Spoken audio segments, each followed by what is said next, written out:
On a tendance à fuir la souffrance, non? C'est un peu comme la peste, on veut pas en entendre parler. La douleur, l'échec, la perte, tout ça, on le voit comme un ennemi, un truc à éliminer pour être heureux. C'est quasi un réflexe, en fait. Mais et si c'était justement l'inverse? Si la souffrance n'était pas un bug, mais, mais une partie nécessaire du système? C'est l'idée un peu folle qu'on va explorer aujourd'hui, avec Friedrich Nietzsche. Pour lui, c'est pas du tout un obstacle. Au contraire, c'est une condition essentielle pour une vie intense, authentique, une force qui nous façonne. Alors pour creuser cette idée, on a devant nous pas mal de documents, des articles qui analysent sa philo, des bouts de ses livres, et même quelques notes perso qui essayent de cerner ce concept pas facile. Notre mission, là, ensemble, c'est de plonger dans tout ça pour comprendre pourquoi Nietzsche il considérait la souffrance pas juste comme inévitable, mais carrément désirable, pour atteindre une certaine grandeur. Bon, allez, on y va. Ça risque de secouer un peu nos habitudes de pensée. Alors, pour commencer, qui c'était ce fameux Nietzsche? Un philosophe allemand, 19e siècle, né en 1844, super connu pour ses idées qui ont un peu tout dynamité à l'époque. Mais ce qui est important pour nous aujourd'hui, c'est que sa vie, à lui, ça a été une sacrée traversée d'épreuves. Les sources qu'on a le disent bien, il perd son père très jeune, une ambiance familiale un peu lourde, et surtout, il a été malade quasi toute sa vie d'adulte. Des migraines terribles, des problèmes de vue, enfin, une santé très très fragile en permanence. Oui, et c'est là que ça devient fascinant. Parce que ces difficultés personnelles, loin de le détruire ou de le faire juste se plaindre, eh ben, elles deviennent la matière première de sa philosophie. C'est ce que soulignent bien les textes qu'on a regardés. Il y a cette espèce d'alchimie incroyable. Il transforme sa propre douleur, sa fragilité, en une pensée sur la condition humaine. Ce n'est pas juste une biographie triste, quoi. C'est vraiment le labo de sa pensée. Il ne subit pas seulement, il forge des concepts, à partir du feu de ses propres souffrances. C'est une perspective assez unique. On imagine souvent le philosophe dans sa tour d'ivoire, tranquille. Lui, il a l'air de penser depuis la maladie, depuis la douleur. Exactement. Et son style d'écriture, que plusieurs articles analysent d'ailleurs, le montre bien. C'est pas un système philosophique tout propre, tout ordonné, comme Kant ou Hegel. Non, c'est une pensée qui jaillit, par fragments, par aphorismes, qui frappe fort. Souvent avec une puissance poétique, presque prophétique. On sent une urgence, une tension dans ses mots. Et ça traduit bien sa conviction profonde qu'on retrouve partout dans nos sources. La vie, c'est pas fait pour chercher la tranquillité, le petit confort pépère. Non. La vie, c'est tension, c'est lutte, c'est affirmation. Elle est faite pour être vécue à fond, avec ses joies immenses et ses douleurs profondes.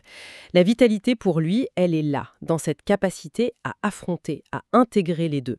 Éviter la douleur, finalement, c'est éviter la vie. Cette idée d'intensité, ça nous mène direct à un de ses concepts les plus connus et les plus déstabilisants, on peut le dire, l'éternel retour. Là, on touche à un truc vraiment contre-intuitif.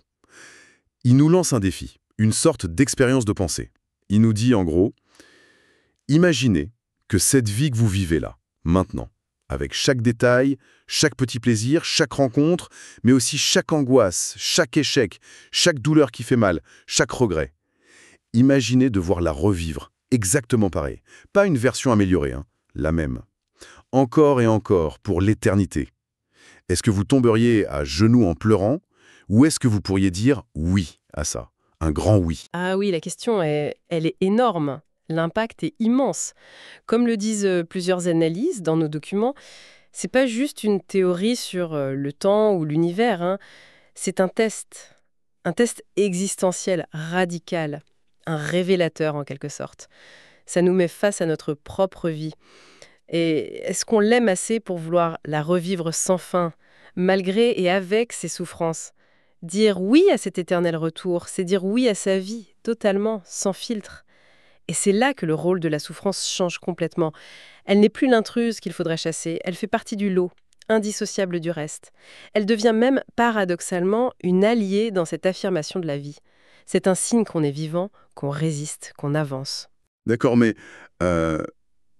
comment on fait la différence entre cette acceptation nietzschéenne, ce oui fort même à la douleur, et une forme de résignation, voire un peu de masochisme ou de défaitisme face aux galères de la vie?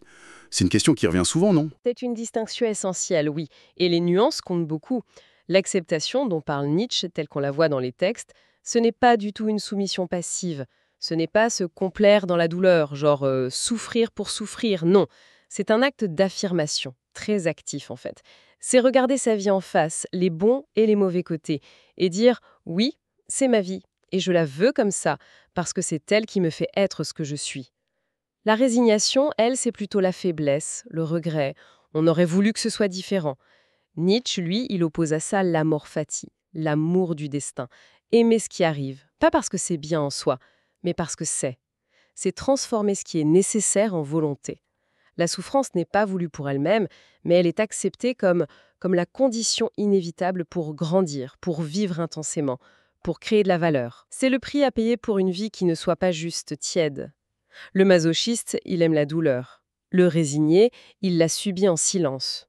L'affirmateur nietzschéen, lui, il l'intègre, comme une partie du grand jeu de la vie qu'il choisit d'aimer, entièrement. Je vois. Et cette affirmation totale, cette amor fati, ça le mène assez logiquement à critiquer, assez durement d'ailleurs, la culture et la morale de son époque. Plusieurs articles qu'on a lus insistent là-dessus. Il s'attaque à ce qu'il voit comme une obsession pour le confort, la sécurité, une espèce de recherche du petit bonheur tranquille qui devient le seul but. Il vise en particulier la morale judéo-chrétienne, enfin, telle qu'il la comprend. Pour lui, il a diabolisé la souffrance, en l'associant au péché, à la punition, et elle a valorisé la pitié, une compassion qui, selon lui, affaiblit celui qui souffre en le poussant à se voir comme une victime. Absolument. Pour Nietzsche, cette espèce de volonté acharnée d'éliminer toute douleur, cette quête d'une vie sans risque, sans défi, ça a une conséquence terrible. Ça fabrique des individus affaiblis, diminués. Une vie sans difficulté, c'est une vie sans profondeur, sans possibilité de grandeur. Il utilise des mots parfois très durs, il parle du dernier homme. Ah oui? Cet être satisfait de son petit confort, qui n'a plus de grandes aspirations, qui a tout lissé, tout sécurisé, et qui a perdu la capacité de créer, de se dépasser. C'est en se confrontant à l'adversité, en luttant contre ce qui résiste, y compris sa propre douleur, que l'individu se forge un caractère, qu'il développe sa force intérieure, sa résilience, comme on dit aujourd'hui. Mais est-ce que ça veut dire que toute souffrance est bonne, selon lui? Il n'y a pas des douleurs qui détruisent, qui anéantissent au lieu de renforcer? On pense aux traumatismes graves, aux maladies qui handicapent lourdement. Est-ce qu'il n'idéalise pas un peu la souffrance sans faire de différence? C'est un point délicat, c'est vrai. Nietzsche n'est pas un naïf, il a connu la souffrance de très près physiquement et mentalement. Il ne dit pas que toute souffrance est bonne en soi, ni qu'il faut la chercher bêtement. Non. Sa perspective est plus fine que ça. Il sait bien qu'il y a des souffrances écrasantes, mais son argument principal, c'est que c'est l'attitude face à la souffrance qui compte le plus. Même face à une douleur immense, il y a toujours, selon lui, la possibilité de l'interpréter, de lui donner un sens, de l'utiliser comme un levier pour se transformer. Ce qui est crucial, c'est cette capacité à ne pas se laisser définir juste par sa souffrance, à ne pas s'y réduire. Il valorise la discipline de l'esprit face à la douleur, la capacité à endurer, à transformer le poison en remède, en quelque sorte. L'important, c'est moins la nature de la souffrance que la force vitale qui permet de l'assimiler, de la dépasser ou même de la transformer en création. Sa critique, elle porte surtout sur la fuite systématique devant toute difficulté, petite ou grande. C'est ça qui nous empêche de développer cette force. Il critique une culture qui nous infantilise un peu en nous promettant un monde sans bobos. Cette idée de transformation par l'épreuve, c'est puissant quand même. Il utilise une image assez parlante qui est reprise dans nos notes, celle du forgeron. Pour qu'un bout de métal devienne une épée solide, fiable, il doit passer par le feu, par la forge brûlante, être martelé encore et encore. C'est ce traitement un peu brutal qui lui donne sa solidité, sa résistance, sa forme. Et Nietzsche suggère que c'est pareil pour nous les humains. C'est en passant par le feu des épreuves, en encaissant les coups du sort, qu'on se forge soi-même, qu'on révèle son potentiel, qu'on devient ce qu'on est. Tout à fait. Et cette image de la forge, elle résonne avec quelque chose que beaucoup de gens ressentent, je pense, même sans avoir lu Nietzsche. Si on réfléchit à nos propres vies, les moments où on a le plus appris sur nous-mêmes, où on a développé de nouvelles forces, une nouvelle vision des choses, est-ce que c'est pas souvent lié à des périodes difficiles ? Une rupture qui force à se relever, un échec pro qui oblige à tout revoir, une maladie qui change le rapport au temps. Sur le moment, c'est l'enfer, soyons clairs. La douleur peut sembler inutile, destructrice. Mais après coup, parfois, on arrive à voir comment cette épreuve a été un déclencheur de changements profonds. Plusieurs textes parlent de cette idée de la souffrance comme une école. Une école exigeante, oui, parfois sans pitié, mais qui enseigne des choses que le confort ne peut pas nous apprendre. L'humilité, la patience, la connaissance de nos limites, de nos forces cachées. L'empathie aussi peut-être, mais une empathie qui n'est pas juste de la pitié qui affaiblit. Dans la logique de Nietzsche, refuser d'entrer dans cette école par peur d'avoir mal, c'est se condamner à une sorte d'immaturité à vie. C'est rester en dessous de soi-même. C'est choisir la facilité au lieu de la croissance. Il y a presque une idée d'inachèvement volontaire dans cette recherche obsessionnelle du bien-être immédiat qui caractérise selon lui une partie de la modernité. On essaye d'éviter les devoirs de cette école de la vie, quoi. Bon, on a brassé pas mal d'idées fortes là. Si on devait résumer vraiment le cœur du message de Nietzsche sur la souffrance, en se basant sur tout ce qu'on a vu dans les sources, ce serait quoi l'idée principale à garder? Je dirais que l'idée centrale, c'est ce renversement complet de perspective. La souffrance, c'est pas une erreur, une anomalie à corriger dans la vie. C'est une condition fondamentale et même indispensable à la vie elle-même. Du moins à une vie vécue pleinement, intensément. C'est le moteur de la transformation, le catalyseur de la force intérieure. C'est le terreau où peuvent pousser la créativité, la grandeur d'âme. Accepter la souffrance, pas passivement, mais comme partie intégrante du défi de vivre, c'est la clé pour affirmer la vie en entier et pour réaliser son potentiel le plus haut. C'est le prix de l'intensité, de l'authenticité. C'est vraiment une remise en question de nos réflexes les plus profonds. Et il faut ajouter, comme le suggèrent les conclusions de certains articles, que cette pensée sur la souffrance est super liée chez Nietzsche à d'autres grands thèmes. Elle est inséparable de sa réflexion sur la créativité. L'artiste, le penseur, crée souvent à partir d'une tension, d'une blessure qu'il sublime. Elle est liée aussi à son concept de volonté de puissance, pas le désir de dominer, mais cette force vitale qui cherche toujours à grandir, à se dépasser. Et la souffrance, c'est l'obstacle qui stimule cette volonté. Et enfin, ça mène à son idéal, souvent mal compris, du dépassement de l'homme actuel, ce qu'il appelle l'Ubermensch, un être capable de créer ses propres valeurs, d'assumer son destin tragique et joyeux, et donc d'intégrer la souffrance comme jamais. Ce serait le chemin vers une humanité plus forte, plus créative. Mais bon, explorer tout ça, ça nous emmènerait encore plus loin. Effectivement, c'est vraiment des boosters énormes pour d'autres explorations. Mais pour finir aujourd'hui, cette plongée dans la pensée de Nietzsche, ça nous laisse avec une question assez dérangeante, non? Si la vraie valeur d'une vie, ça se mesurait pas au bonheur accumulé ou au confort atteint, mais plutôt à notre capacité à affronter la souffrance, qui est inévitable, à l'intégrer, peut-être même à la transformer en force. Comment ça changerait notre façon de vivre nos propres difficultés, nos petits et grands malheurs de tous les jours? Quelle nouvelle signification on pourrait trouver dans nos épreuves? Voilà une question qui mérite sans doute de continuer à nous trotter dans la tête, bien après la fin de cette discussion. Bienvenue. Alors, la dernière fois, on avait abordé cette idée assez spéciale chez Nietzsche, non? Cette idée que la souffrance, c'est pas juste un truc à éviter, ça pourrait même être une force, une alliée pour se transformer. Aujourd'hui, on va creuser un peu plus comment est-ce que cette vision de la souffrance, elle se connecte à d'autres concepts hyper connus, comme la volonté de puissance, le dépassement de soi ou même cet idéal du surhumain. L'idée, c'est de comprendre pourquoi, pour lui, l'épreuve, c'est peut-être pas un mur, mais un tremplin, en fait. C'est exactement ça. Et ce sont des concepts, centraux, très puissants, mais qui sont aussi, il faut le dire, parfois mal compris, voire mal interprétés. Notre but ici, c'est vraiment de les relier à ce que Nietzsche dit sur l'expérience de la difficulté, sur son rôle fondamental. D'accord.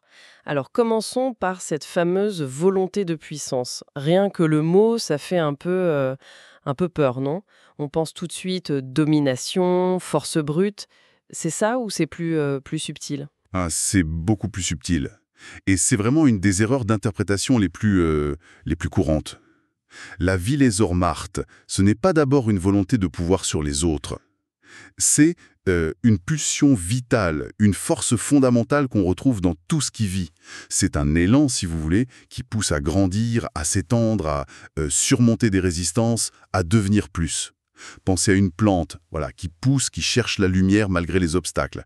C'est une affirmation de vie, une dynamique créatrice. D'accord, je vois. Une force de vie qui pousse à s'étendre. Mais alors, le lien avec la souffrance, comment est-ce qu'une chose négative comme la douleur peut révéler ou même renforcer cette pulsion de vie? Ça paraît un peu contradictoire, non? Oui, ça peut sembler contradictoire au premier abord. Mais pour Nietzsche, c'est justement face à l'obstacle, face à la résistance, à la douleur, que cette volonté de puissance, elle est mise à l'épreuve. Et c'est là qu'elle peut se révéler et même grandir. Une vie sans aucune résistance, sans difficulté, ne solliciterait pas vraiment cette force intérieure. C'est la confrontation qui nous oblige à mobiliser nos ressources. Face à une épreuve, on a ce choix en fait. Soit on cède, on s'effondre, on se résigne, soit on puise en soi cette énergie pour faire face, pour surmonter. Donc ce moment de choix, cette mobilisation face à la difficulté, c'est ça l'acte qui non seulement utilise, mais qui en plus renforce cette volonté de puissance. Un peu comme un muscle qui se développe quand on fait un effort. C'est une très bonne image, oui, tout à fait. L'effort contre la résistance, non seulement il montre la force qu'on a déjà, mais il la développe. C'est dans cette lutte que la puissance, au sens de Nietzsche, qui est d'abord une maîtrise de soi, une capacité à façonner sa propre vie, à affirmer ses valeurs, c'est là qu'elle grandit. La souffrance, du coup, elle devient un catalyseur. Elle n'est pas bonne en soi, attention, mais elle est l'occasion où cette force vitale peut se montrer et s'amplifier. L'essentiel, c'est ça. Volonté de puissance égale pulsion de croissance intérieure, intensifiée par le besoin de surmonter les obstacles. Bien loin d'une simple soif de dominer les autres. Cette idée de maîtrise de soi face à l'épreuve, ça me fait penser à un autre concept très fort chez Nietzsche, non? Le fameux surhumain, l'Übermensch, encore un mot qui fait un peu frémir, chargé d'histoire, de récupération. On est loin du super-héros, j'imagine. Jouille très très loin. C'est une des images les plus trompeuses, ça. L'Übermensch, ça n'a rien à voir avec une supériorité biologique ou des pouvoirs magiques. C'est un idéal existentiel, une direction à suivre. C'est la figure de l'être humain qui arrive à s'émanciper des valeurs héritées, celles que Nietzsche appelle souvent grégaires, issues de la morale du troupeau, quoi, pour devenir créateur de ses propres valeurs. C'est celui qui assume de donner un sens à sa vie, après ce qu'il appelle la mort de Dieu. Et ce qui le définit vraiment, c'est cette capacité à se dépasser constamment. Pourquoi c'est si important ? Parce que pour Nietzsche, créer de nouvelles valeurs, affirmer sa propre vision du monde, ça demande de traverser des résistances énormes, intérieures comme extérieures. Ça demande d'affronter le chaos de l'existence, l'absurdité possible, et surtout d'intégrer la souffrance comme une partie inévitable de ce processus. Le surhumain, ce n'est pas celui qui évite la douleur. C'est celui qui la transforme en force créatrice, qui l'utilise comme un outil pour se sculpter lui-même. Il incarne cette volonté de puissance devenue consciente et créatrice. Mais pourquoi mettre autant l'accent sur la souffrance comme moteur de cet idéal? On ne pourrait pas imaginer un dépassement juste par la raison ou la joie ou d'autres forces? Pourquoi cette insistance sur l'épreuve? C'est une excellente question. Je pense que pour Nietzsche, la simple raison, ou une joie un peu facile, ça ne suffit pas à provoquer le type de transformation radicale qu'il a en tête. Il voit dans la souffrance une force qui nous arrache un peu à nos habitudes, à nos certitudes bien confortables. Elle nous met face à nos limites, oui, mais aussi à notre profondeur. Elle crée une tension, une nécessité, presque impérieuse de trouver un sens, de justifier l'existence malgré tout. Et c'est cette tension extrême, d'après lui, qui est la plus fertile pour créer des valeurs vraiment neuves, vraiment personnelles. Des valeurs qui ne soient pas juste des répétitions de l'ancien. La facilité, ça mène à la stagnation. La difficulté, ça force l'invention, en quelque sorte. C'est une vision assez exigeante de l'accomplissement humain, quand même. Et pour mieux comprendre cet idéal, Nietzsche lui oppose une autre figure, le dernier homme. Qui est-il, celui-là, et qu'est-ce qu'il représente? Alors le dernier homme, der letzte Mensch, il apparaît dans Ainsi parlait Zarathustra. Et c'est l'antithèse absolue du surhumain. C'est l'homme de la fin de l'histoire, si on veut. Celui qui ne désire plus rien de grand. Son seul but, c'est le confort, la sécurité, l'absence de douleur. Un bonheur un peu fade, universel. Il fuit le risque, l'effort, la passion. Il méprise tout ce qui dépasse sa petite sphère de bien-être immédiat. Nietzsche le décrit avec une ironie assez mordante. Nous avons inventé le bonheur, disent les derniers hommes, et il cligne de l'œil. C'est l'homme satisfait, en gros. incapable d'aspirer à se dépasser justement parce qu'il a une peur panique de toute forme de souffrance ou de difficulté. Alors pourquoi ce contraste si brutal?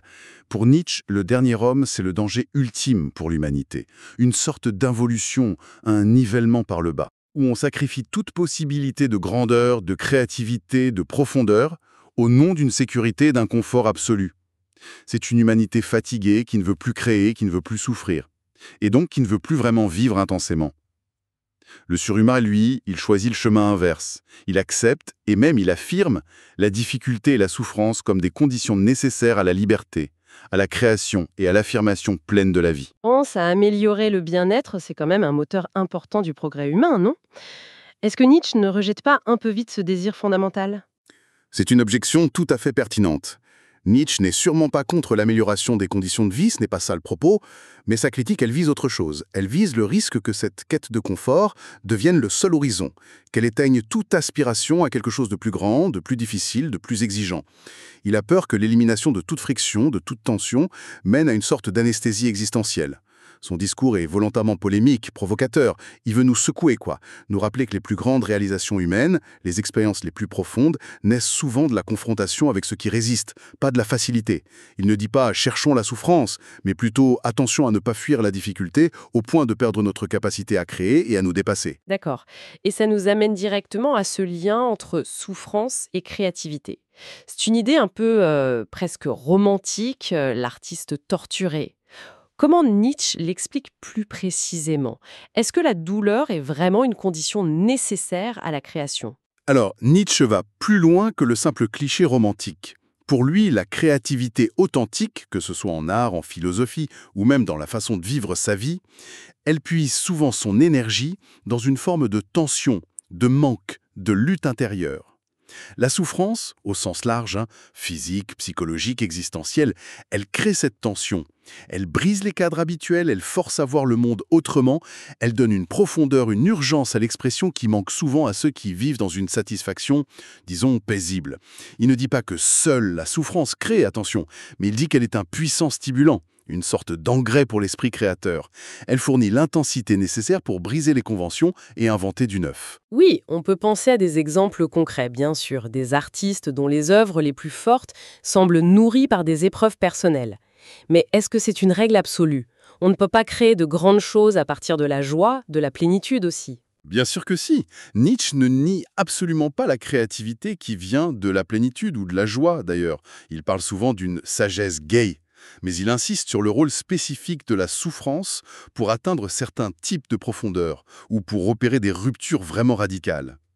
Il y a aussi chez lui cette idée importante de sublimation, la capacité de transformer des pulsions potentiellement destructrices, des frustrations, des douleurs, en œuvres créatrices, en force spirituelle. C'est une sorte d'alchimie psychologique, si on veut.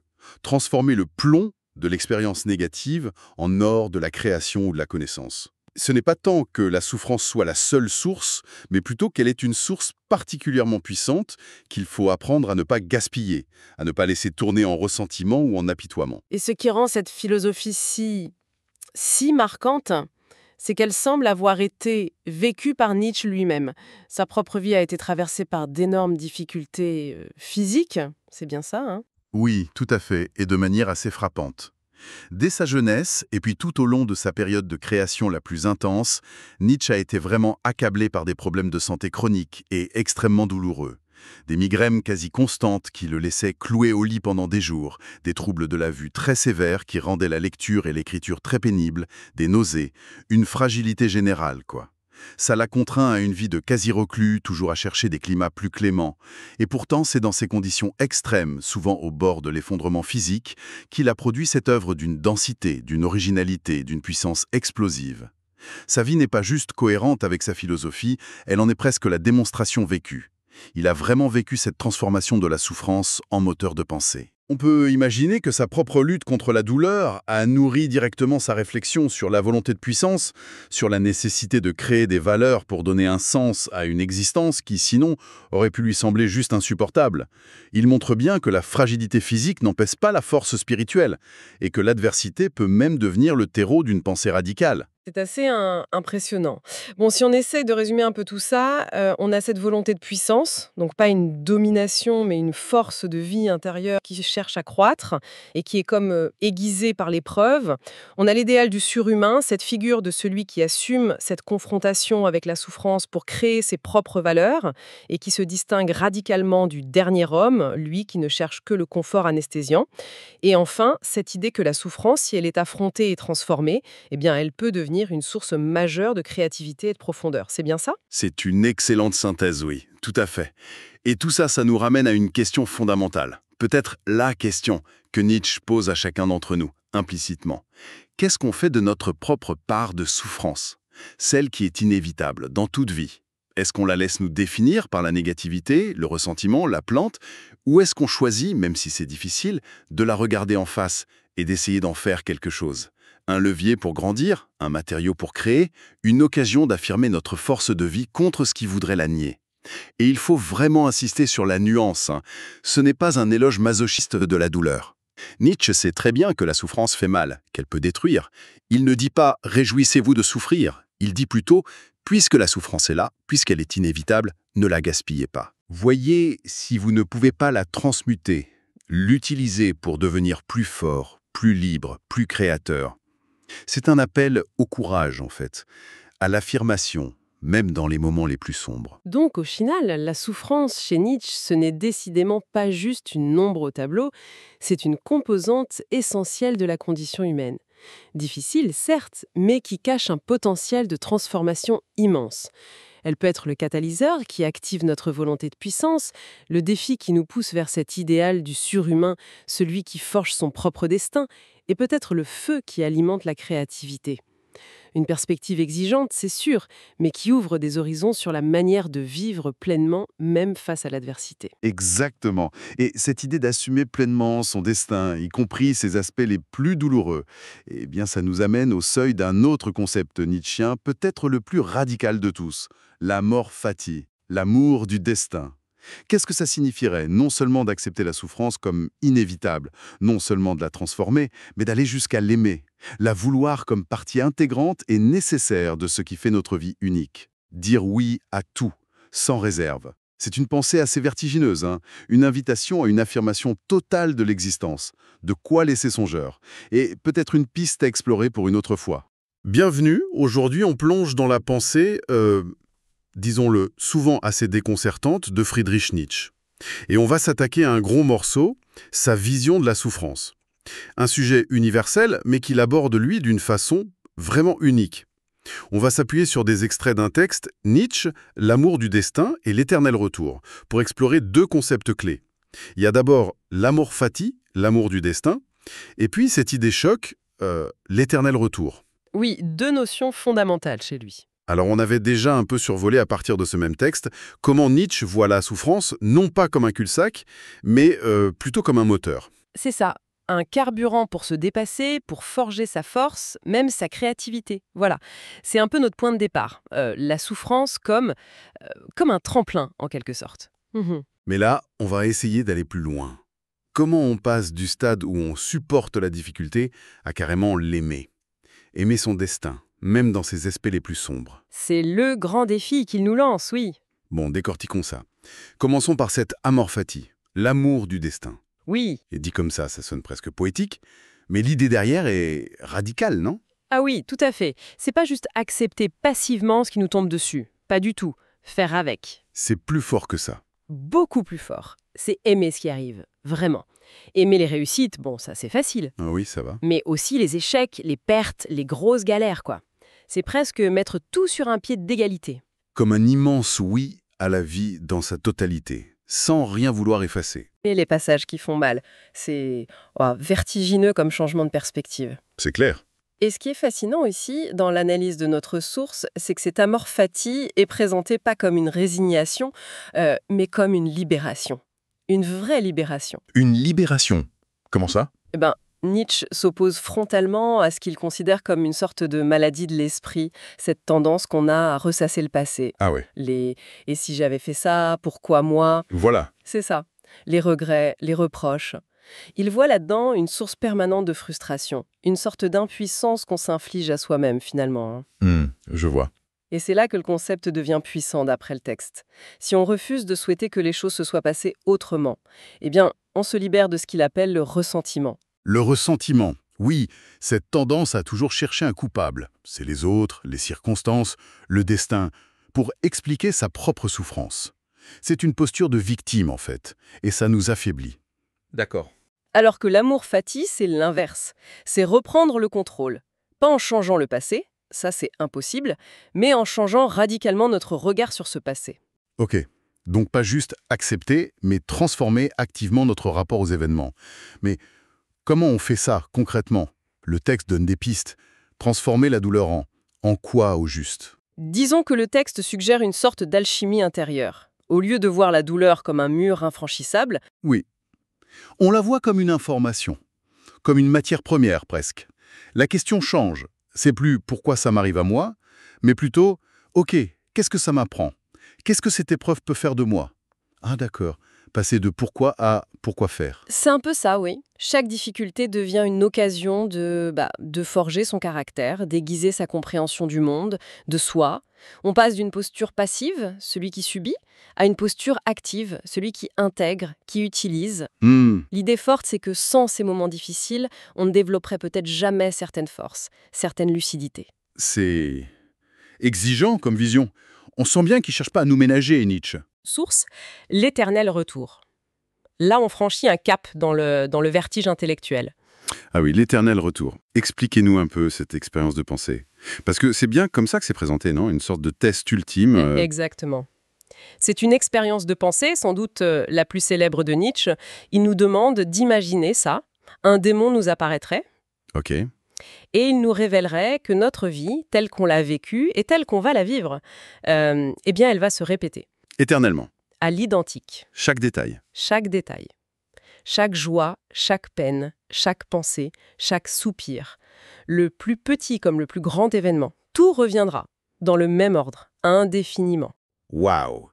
Et la question clé, c'est, face à cette révélation, quelle serait notre réaction?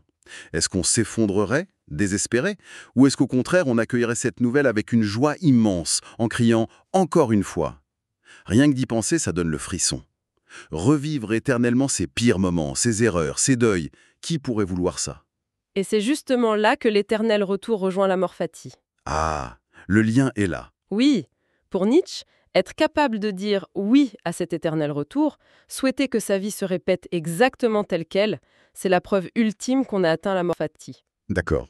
Ça veut dire qu'on a compris et accepté la valeur de chaque instant, même le plus douloureux, au point de vouloir le revivre.